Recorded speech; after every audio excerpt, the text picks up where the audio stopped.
తాకట్లో ఉన్న బంగారాన్ని విడిపించి ఆ రోజున మార్కెట్ ధర కట్టి మిగిలిన డబ్బును మీకు అందిస్తుంది కొమ్మూరి గోల్డ్.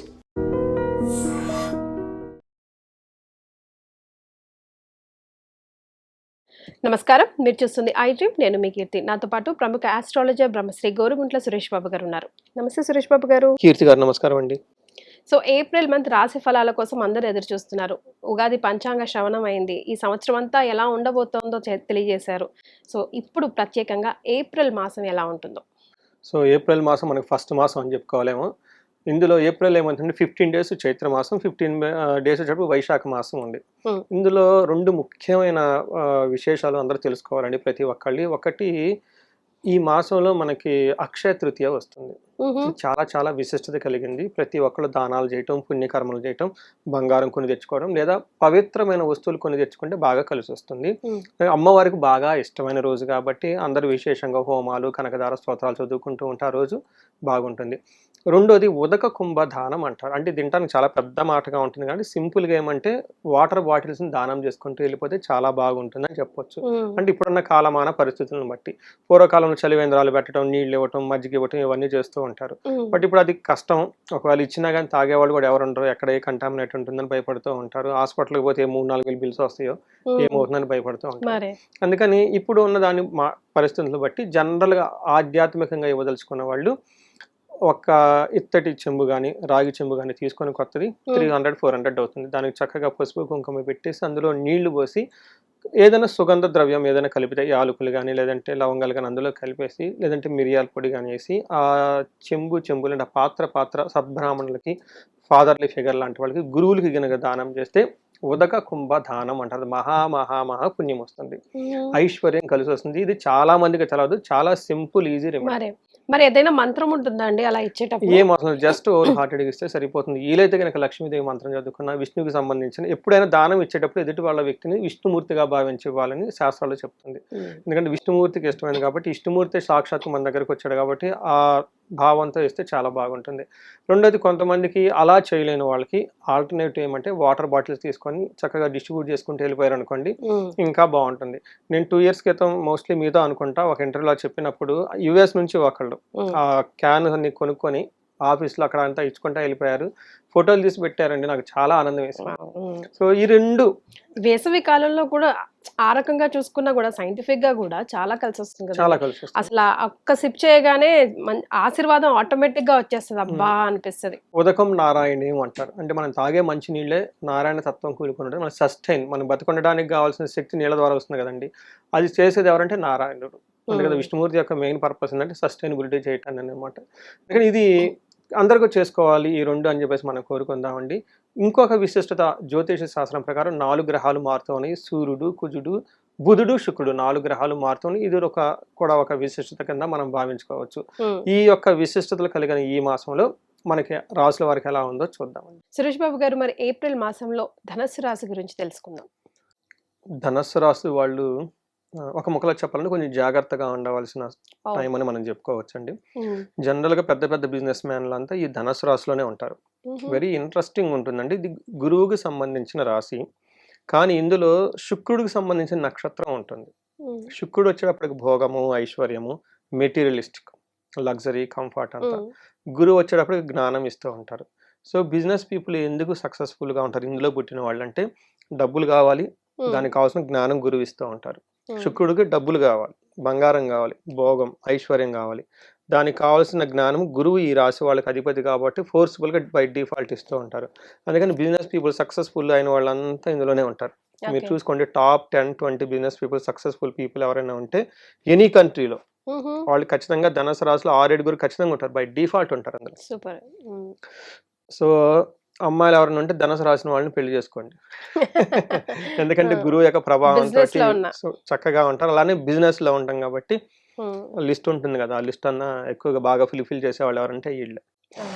ఈ ధనుసు రాశి వాళ్ళు చూసుకుంటే మూల 1, 2, 3, 4 పాదాలు, పూర్వాషాఢ 1, 2, 3, 4 పాదాలు, ఉత్తరాషాఢ ఫస్ట్ అంతా కూడా ఈ ధనుసు రాశిలో ఉంటారు. మన గ్రహస్థితి ముందుగా చెప్పుకునే విధంగా 4 గ్రహాలు మారటంతో అన్ని గ్రహాలకి బాగా మిక్స్డ్గా ఉండే అవకాశం ఉంటుంది. కొంచెం జాగ్రత్తగా ప్లాన్ చేసుకోవాల్సిన టైం అయితే వీళ్ళది ఖచ్చితంగా ఉంటుంది. రెండోది, వీళ్ళకి అర్ధాష్టమ శని కూడా నడవటంతో శని యొక్క బాధలు ఆల్రెడీ వీళ్ళకు ఉన్నాయి. కొంచెము ఈ శని బాధలు ఉండటం అయితేనేమి, మిగతా గ్రహాలు కూడా ఈ టైంలో అనుకూలంగా లేకపోవడంతోటి కొంచెం ఆలోచించి స్లో అండ్ స్టడీగా వెళ్ళాల్సిన టైం అని మనం చెప్పుకోవాలి. అంటే ఇవన్నీ వీళ్ళకి ఆటంకాలు కలిగిస్తూ ఉంటాయి. హ్మ్. లేదంటే అనవసరమైన ఎక్స్‌పెక్టేషన్స్ క్రియేట్ చేస్తూ ఉంటాయి. లేదంటే సరైన టయానికి అవకాశాలు లేకుండా మైండ్ డైవర్ట్ అయిపోయే అవకాశాలు కూడా ఎక్కువ ఉంటాయన్నమాట. అందుకని ఓకే. ఈ టైంలో కొంచెం జాగ్రత్తగా ఉండాలి అని మెయిన్ మీనింగ్ అనమాట. హ్మ్. ఇక్కడ ఏమవుతుందంటే ఫిఫ్త్ హౌస్‌లో వీళ్ళకి సూర్యుడు ఉండటంతోటి బుద్ధి చాంచల్యం ఆప్నోతి అంటారు. అంటే జనరల్‌గా మైండ్ అనేది వీళ్ళకి చాలా ఫోకస్డ్‌గా ఉండదు ఈ టైంలో. హ్మ్. గ్యాంబ్లింగ్ చేయటం, ఆల్కహాల్ ఎక్కువ తీసుకోవటం, టూ హ్మ్. మచ్ మూవీస్ చూడటం, టూ మచ్ అంత అన్‌వాంటెడ్ చేసే అవకాశం టైం ఎక్కువ వేస్ట్, హెల్త్ వేస్ట్ చేసుకుంటారు. అవకాశం ఎక్కువగా ఉంటుంది. అంటే అది మనం చెప్పేది కాదు. మనం అనుకుంటాం టైం వేస్ట్. వాళ్ళకి అది అందులో అది లగ్జరీ. ఆళ్ళ దాంట్లో ఏముందో మనకు తెలవదు కదా! హ్మ్. అందుకని జ్యోతిష శాస్త్రంలో ఎప్పుడు ఇది మంచి, చెడు అనేది ఉండదంటండి. కొంతమందికి బహుభార్య, ముగ్గురు, నలుగురు భార్యలుంటారు. మనం అనకూడదు ఇది మంచిది కాదని. మరి రాజ్యాంగం ఈ మధ్య వచ్చింది కాబట్టి వాడి ముందు నుంచి ఉంది కదండీ ఎప్పటినుంచో. అందుకని ఇవి రూల్స్ అన్ని మధ్యలో మనం వచ్చాయి. అదే సోల్ జర్నీ ఎలా ఉంది? So, when he came to enjoy let him enjoy. When he came to నాకసలు ఎవరే వద్దు, పెళ్ళొద్దు, నేను ఇలానే ఉంటానంటే ఇది కూడా గుడ్. కంపేర్ చేసుకోకూడదు. వాళ్ళ సోల్ జర్నీ ఎలా ఉంటుందంటే, టూ మచ్ మైండ్ వెవరింగ్ ఎక్కువ ఉంటుంది వాళ్ళకి ఈ టైంలో. అలానే దేహాలాస్యం శారీరకంగా అలసటగా ఉంటుంది. ధనం వ్యయం బాగా విపరీతంగా ఇంపల్సివ్ బయింగ్. టకా టకా అసలు డబ్బులేముందిలే సంపాదించింది మొత్తం జేబులోంచి తీసేసి, పర్స్‌లోంచి తీసేసి విపరీతంగా ఖర్చు పెట్టేస్తుంటారు. ముందు తర్వాత సంగతి తర్వాత. వెదజల్లుతారా? జీవితం అన్న తర్వాత కొద్దిగా ఎంజాయ్ చేయకపోతే ఎట్లా అసలు ఈ టైంలో ఎంత కష్టపడిందని చెప్పేసి ఇలా ఉంటుంది వీళ్ళ మైండ్ యాటిట్యూడ్ అంతా. కొంచెం సంతానం విషయంలో జాగ్రత్తగా ఉండాలి. హ్మ్. ఇప్పుడు ఇవి విషయాలు ఒక యాంగిల్‌లో గుడ్. హ్మ్. చాలా మందికి బ్రేక్ వస్తుంది. ఏప్రిల్‌లో వెకేషన్‌కెళ్ళిపోతారు. స్పెండ్ చేసుకుంటూ ఉంటారు. కొంతమందికేమంటే డబ్బులు లేని వాళ్ళకి ఈ టైంలో ఇంకొంచెం అప్పులున్నాయి గదా! వృధా ఖర్చులు అవసరమా? ఇదెందుకు అని జెప్పేసి సర్దుకొని పోయేవాళ్ళు గూడా ఉంటారు. కాబట్టి వాళ్ళ యొక్క పర్సనాలిటీని బట్టి బట్ ఓవరాల్‌గా ఈ టైంలో మైండ్ అనేది నిలకడగా ఉండదు కాబట్టి ఇంపార్టెంట్ వాటికి మాత్రం ప్రయారిటీ ఇచ్చుకుంటూ పోతే బాగుంటుంది. కుజుడు ఈళ్ళకి 4 స్థానంలో ఉండటంతో మిక్స్డ్ రిజల్ట్ అని జెప్తారు. హ్మ్. ఒక పక్కన లక్కు, భాగ్యము అనుకున్నయన్ని సాధించుకుంటూ వెళ్ళిపోతుంటారు. ఇంకొకసారి ఏమవుతుందంటే ఈళ్ళకి క్రూర బుద్ధి బంధు వైరం. అంటే ఈళ్ళకే వేరే వాళ్ళని ఇబ్బందులు పెట్టాలి, టార్చర్ పెట్టాలి ఆలోచనలు ఈళ్ళకే వస్తుంటాయి. హ్మ్. అందుకని ఇవి కొంచెం జాగ్రత్తగా ఉండాలి. బంధువులతో గొడవలయ్యే అవకాశం ఎక్కువగా ఉంటుంది. రియల్ ఎస్టేట్ వాళ్ళకైతే చక్కగా కలిసొస్తుంది. ధన ప్రవాహం ఉంటుంది. మదర్‌కి హెల్త్ విషయంలో కొంచెం జాగ్రత్తగా ఉండాలి ఈ రాశి వాళ్ళు. ఓకే. తర్వాత 6వ స్థానంలో శుక్రుడు ఉండటంతోటి అగైన్ ఇది కొంచెం ప్రాబ్లమ్ క్రియేట్ చేస్తుంది. హ్మ్. Mixed result. ఒక యాంగిల్‌లో love, romance, auspicious, pleasure trips బాగా ఫుల్ సపోర్ట్ ఇచ్చేస్తుంది. ఇంకొక యాంగిల్ ఏమవుతుందంటే ఆయాసో ధార పుత్ర ద్వేషై అంటారు. ఈ టైంలో భార్యతో గొడవలు పడటం, పిల్లలతో గొడవలు పడే అవకాశం ఎక్కువగా ఉంటుంది. జ్ఞాతీనాంచ విరోధదః అంటారు. అంటే హ్మ్. బంధువులతో కూడా గొడవలు పడే అవకాశం ఎక్కువగా ఉంటుంది. బట్ ఏ ప్రకారంగా చూసుకున్నా గానివ్వండి, పెద్దగా ప్రాబ్లమ్స్ అయితే ఏమి లేదు గానీ బ్రాడ్‌గా చెప్పుకుంటే ఇంట్లో హ్మ్. బంధువులతోటి అందరిని కలుపుకొని పోయే ఒక మనస్తత్వం, వాళ్ళతో కూడా కలుసుకొని వాళ్ళుంటే మాకు ఎంజాయ్‌మెంటే ఉంటుందంటారేమో మళ్ళా హ్మ్. ఇది. కొన్ని సార్లు. అందరిని కలుపుకొని పోయే ఒక మనస్తత్వం ఉంటే చాలా చక్కగా బట్ ఓవరాల్‌గా చూసుకుంటే ఇది ఏమని చెప్తాంటే ఇంటర్ పర్సనల్ స్కిల్స్ బాగా చక్కగా మెయింటైన్ చేసుకొని, ఇంపార్టెంట్ అయిన వాటికి ప్రయారిటీ ఇచ్చుకుంటూ పోతే చక్కగా ఉండే మంత్ ఈ మంత్ అని చెప్పుకోవచ్చనమాట. రైట్. సో, నక్షత్రాలు కూడా అలాగే సపోర్ట్ ఇస్తున్నాయండి వీళ్ళకి? నక్షత్రం చూసుకుంటే మూలా నక్షత్రం వాళ్ళకి జయప్రదంగా ఉంటుంది. ధన ప్రాప్తి ఉంటుంది. జయం ఉంటుంది. అయితే ఇవన్నీ పాజిటివ్ సైడ్‌లో ఉంటే ఈళ్ళకి బంధనము, కలహము, గొడవలు చూపిస్తుందండి. పర్టిక్యులర్‌గా అన్నదమ్ముల మధ్య గొడవలు వచ్చే అవకాశం ఎక్కువగా ఉంటుంది. కేర్‌ఫుల్‌గా ఉండాలి. పూర్వాషాఢ నక్షత్రం వాళ్ళకి జయప్రదంగా ఉంటుంది. ధనము ఉంటుంది. చక్కగా ఆహ్, అందరిని కలుపుకొని పోయే ఒక హార్మనీ ఈళ్ళతో పూర్వాషాఢ వాళ్ళకి బావుందండి. అయితే భయము, రోగము, బంధనము ఈళ్ళకి చూపిస్తూ ఉంటుంది. హ్మ్. ఏదో ఒక విషయంలో అతిగా భయపడే అవకాశం ఉంటుంది. అగైన్ ఉత్తరాషాఢ నక్షత్రం వాళ్ళకి జయప్రదంగా ఉంటుంది. ధనలాభం బాగుంటుంది. అగైన్ బంధనము, భయము, కలహము చూపిస్తుంటుంది. అంటే ఓవరాల్‌గా ఈ నక్షత్రం వాళ్ళకి చూసుకుంటే కామన్‌గా ఉన్నది గొడవలయ్యే అవకాశం ఎక్కువగా ఉంటుంది. హ్మ్. రెండోది ఈళ్ళేదో ఒక విషయంలో కన్‌ఫ్యూజ్ అయ్యే అవకాశం ఉంటుంది. లేదా ధనానికి సంబంధించి ఓవర్ ఎక్స్‌పెక్టేషన్స్ ఎళ్ళే అవకాశం కూడా ఎక్కువగా ఉంటుంది. అందుకని చెప్పేసి బంధించబడినట్లు ఉన్న దానికి సంబంధించి తీసుకుంటే పెద్దవాళ్ళని అడగటం, అందరి హ్మ్. ఒపీనియన్ తీసుకొని చక్కగా ఎళ్ళిపోతే బాగుంటుంది. తర్వాత గొడవలయ్యే అవకాశం ఎక్కువగా ఉంటుంది. ఇది కూడా బేసికల్‌గా అన్నాదమ్ముల మధ్య ఎక్కువ గొడవ ఉంటుంది. కుటుంబ సభ్యులు ఓకే. కొంచెం పేషెన్సీగా ఉంటే అంతా చక్కగా ఉంటుంది. ఇంకొకటి ముఖ్యమైనది పూర్వాషాఢ, ఉత్తరా నక్షత్రం వాళ్ళకి బుద్ధి నాశనం. అంటే సరైన టైంలో బుద్ధి పని చేయక రాంగ్ ట్రాన్సాక్షన్ చేయటము, అనవసరమైన కొనుక్కోవటము, ఇవ్వకూడని వాళ్ళకి డబ్బులు ఇవ్వటము, పోకూడని ప్లేసులకు పోవటం ఇవన్నీ జరుగుతూ ఉంటుంది. ఓకే. ఆ మైండ్ అనేది కరెక్ట్గా ఉండదు కాబట్టి రైట్ డెసిషన్ తీసుకోలేరు కాబట్టి అది కూడా బుద్ధుడికి సంబంధించి ఎక్కువగా ఉంది వీళ్ళకి. బుద్ధుని యొక్క ప్రభావం ఈ రాశి వాళ్ళకి ఎక్కువగా ఉంది కాబట్టి బుద్ధుడికి సంబంధించిన పరిహారాలు చేసుకుంటూ ఉంటే చక్కగా ఉంటుంది వీళ్ళకి main. Right. So in particular గా ఈ రాశి వాళ్ళకి ఏమైనా రెమెడీ సూచిస్తారా? వీళ్ళకి నేనేం చెప్తానంటేనండి, విష్ణు ఆలయాలు విజిట్ చేయమని ఖచ్చితంగా చెప్తా. విష్ణు సహస్రనామం చదవమని చెప్తాను. తర్వాత బుధవారం రోజున పెసల దానం చేయమంటాం. రెండోది మేనమామలు, ఎవరికైనా మేనమామలు మెనత్లు అంటారు కదండి, మామ వరుసమైన వాళ్ళని ఏదైనా ఇంపార్టెంట్ ప్లానింగ్ పెట్టినప్పుడు ఒకసారి వాళ్ళకి కన్సల్ట్ అయ్యి వాళ్ళతో చర్చించి వాళ్ళ ఆశీర్వాదంతో కనుక వెళ్తే చాలా బాగుంటుంది. ఓకే. మెయిన్ అదనమాట. తర్వాత సూర్యుడు వచ్చేటప్పటికి మిక్స్డ్ రిజల్ట్గా ఉన్నారు. ఫాదర్ ఫిగర్ లాంటి వాళ్ళ దగ్గర ఆశీర్వాదం తీసుకొని చేస్తే చాలా బాగుంటుంది. మనం ఎప్పుడు కామన్గా చెప్పుకున్నట్లుగా అనంత పద్మనాభ స్వామి అని చెప్పేసి మనకి కర్నూలు వెళ్ళే దారిలో కొత్తూరు పెంజల్ అనే గ్రామం దగ్గర అక్కడ అనంత పద్మనాభ స్వామి ఉంటారు. అక్కడ బుద్ధుడికి సంబంధించిన వాళ్ళు ఎవరైనా కనుక ఇలా ప్రాబ్లమాటిక్గా ఉంటే అక్కడ కనుక కొంచెం విజిట్ చేసి కూర్చొని మెడిటేషన్ అవన్నీ చేస్తూ ఉంటే అక్కడ అనంత పద్మనాభ స్వామి శ్రీదేవి భూదేవి సమేతంగా ఉంటారు. చాలా బాగుంటుంది. ఆ కన్ఫ్యూజన్ అంతా పోయి ఒక క్లారిటీ వచ్చే అవకాశం ఎక్కువగా ఉంటుంది. అది అందరూ చక్కగా విజిట్ చేసుకోవాలని. వీలైతే దగ్గరలో ఉంటే ఎన్నో రాముడి ఆలయం కానివ్వండి, కృష్ణుడు ఆలయాలు కానివ్వండి, తిరుపతి వెంకటేశ్వర స్వామి కనుక ఇవి విజిట్ చేస్తే ఈ రాశి వాళ్ళకి చాలా బాగుంటుంది. అబోవ్ ఆఫ్ దట్ వీళ్ళు అర్ధాష్టమ శనితో ఇబ్బంది పడుతూ ఉన్నారు. భార్యాభర్తల మధ్య రిలేషన్షిప్ చాలా చక్కగా ఉండాలని చెప్పేసి మనం కోరుకున్నాం. ఎందుకంటే కుటుంబము లేదా స్త్రీల ద్వారా ఇబ్బందులు వచ్చే అవకాశం ఎక్కువగా ఉంటుంది. లేదా ఇన్ కేసు లేడీస్ అయితే పురుషుల ద్వారా ఇబ్బంది వచ్చే అవకాశం ఎక్కువగా ఉంటుంది. శని ప్రభావం వీళ్ళ మీద ఎక్కువగా ఉండటంతో. ఇంకా బంధువులతో టాక్సిక్ పీపుల్ని కొంచెం దూరంగా పెట్టండి ఈ టైంలో, అంతవరకు చక్కగా ఉంటుంది. మనం చెప్పుకున్న విధంగా వీళ్ళకి అర్ధాశ్రమ శనితో నడుస్తూ ఉండటంతో ఏదైనా రకరకాల ఇండివిజువల్ జాతకం చక్రం చూపించుకొని ఆ పరిహారాలు చేసుకుంటే బాగుంటుంది వాళ్ళకి. సో కీర్తి గారు, మనకి నేనేం చేస్తున్నానంటే 35 to 45 ఏజ్ ఉన్న వాళ్ళని తీసుకుంటున్నాను.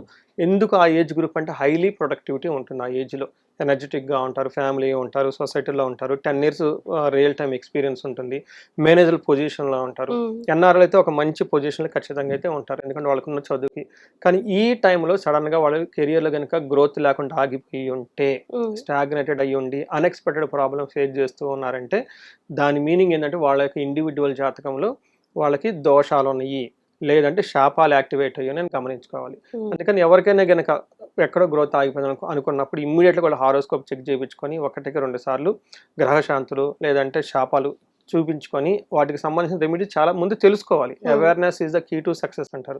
ముందు తెలుసుకొని ఆ తర్వాత రెమెడీస్ చాలా రకాలుగా ఉంటాయి. వాళ్ళు ఓన్గా చేసుకోవచ్చు, లేదంటే పండితులు మీరు చేయించుకోవచ్చు, మా ద్వారా చెప్పి డిఫరెంట్ స్టోరీ అనమాట. అవి చేయించుకోవడం తెలుసుకోవడం ఫస్ట్ ఇంపార్టెంట్. అందులో భాగంగా ప్రతి ఒక్కరికి మల్టీ సోర్సెస్ ఆఫ్ ఇన్కమ్ ఉండాలి. బహుముఖ ఆదాయం, సింగిల్ ఆదాయం ఉంటే ఏం బాగుంటుందండి, 4 రకాల ఆదాయం ఉంటే ఫైనాన్షియల్గా గ్రోత్ ఉంటుంది. కాబట్టి వాళ్ళకి స్వర్ణలక్ష్మి విశేష హోమం ఈ మాసంలో చేయించుకుంటే చాలా చాలా బాగుంటుంది. ఎవరికైనా శత్రు బాధ ఉండి లేదంటే గ్రోత్ లేదు, రాహు యొక్క ప్రభావంతో ఉన్న వాళ్ళకి చండీ హోమం, మేము ఈ సందర్భంగా దాదాపు ఒక 10-15 దాకా చండీ హోమాలు చేసామండి ఎన్ఆర్ఎస్కి. చాలా బాగా మంచి రెస్పాన్స్ వచ్చింది వాళ్ళ దగ్గర నుంచి. ఇంకా ఎవరికైనా భార్యాభర్తలు మధ్య గొడవలు ఉన్నాయి, ప్రాబ్లమ్స్ ఉన్నాయి, అప్పటిదాకా బాగున్నాయి, లేదంటే వేరే వాళ్ళు వచ్చి ఇంటర్ఫేర్ చేసి ఇబ్బంది పెడుతున్నారు అనుకున్నప్పుడు చండీతో పాటు విశ్వావసు గంధర్వరాజ హోమము లేదంటే అన్యోన్య దాంపత్య పాశుపత అభిషేకం చేయించుకుంటే ఇంకా బాగుంటుంది. ఇప్పుడు మనకి ఎగ్జామ్స్ జరుగుతూ ఉన్నాయి, పిల్లలకి అకాడమిక్స్ లో చాలా పెర్ఫార్మెన్స్ బాగుండాలి. వాళ్ళ కోసం మనకి మేధా దక్షిణామూర్తి హోమము లేదా నీలా సరస్వతి హోమము అంటే వాళ్ళ జాతకాన్ని చూసి చెప్పాలి ఇది కూడా. లేదంటే హయగ్రీవ స్వామికి సంబంధించిన మూల మంత్ర జపము, హోమము, హవనం ఇవన్నీ చేసుకుంటూ ఉంటే చక్కగా బాగుంటుంది. ఎలాంటి ప్రాబ్లం అనిపించినా లేదంటే అక్కడ గ్రోత్ ఆగిపోయిన ఒక్కసారి జాతక చక్రం చూపించుకొని ఈ రెమెడీస్ చేసుకోగలిగితే ఇంకేదేనండి వాళ్ళకి ఇది సమస్య అని ఫస్ట్ క్లియర్గా తెలిస్తే ఇమ్మీడియట్గా సొల్యూషన్ పక్కనే ఉంటుంది. అవి చేయించుకోగలిగితే వీళ్ళకి లైఫ్ 10 times ముందుకెళ్ళే అవకాశం ఎక్కువ ఉంటుందండి. చాలా సంతోషం అండి. ధనుసు రాశి వారికి ఎలా ఉంటుందో తెలియజేశారు. ధన్యవాదాలు. And for more videos, please subscribe to iDream. Please subscribe to iDream. Please subscribe iDream. And please subscribe to iDream. For more videos, subscribe to iDream. please like, share and subscribe to the channel. Congratulations, iDream. Subscribe to iDream. Subscribe to iDream. So subscribe to iDream Media. iDream ki iDream team andarki huge congratulations. Please subscribe iDream Media. Please subscribe to iDream. Subscribe iDream. Please subscribe to iDream. iDream అంటే నా కళల channel subscribe చేసుకున్న నోరు తిరుగుతలేదు, మీరైతే గంట గుర్తు కొట్టండి. For more such videos, please subscribe to iDream. Subscribe to iDream. Please subscribe to iDream. Please subscribe iDream Media. Please do subscribe to iDream. Please subscribe to iDream Media. For best entertainment and information, please subscribe iDream. And don't forget to subscribe to iDream.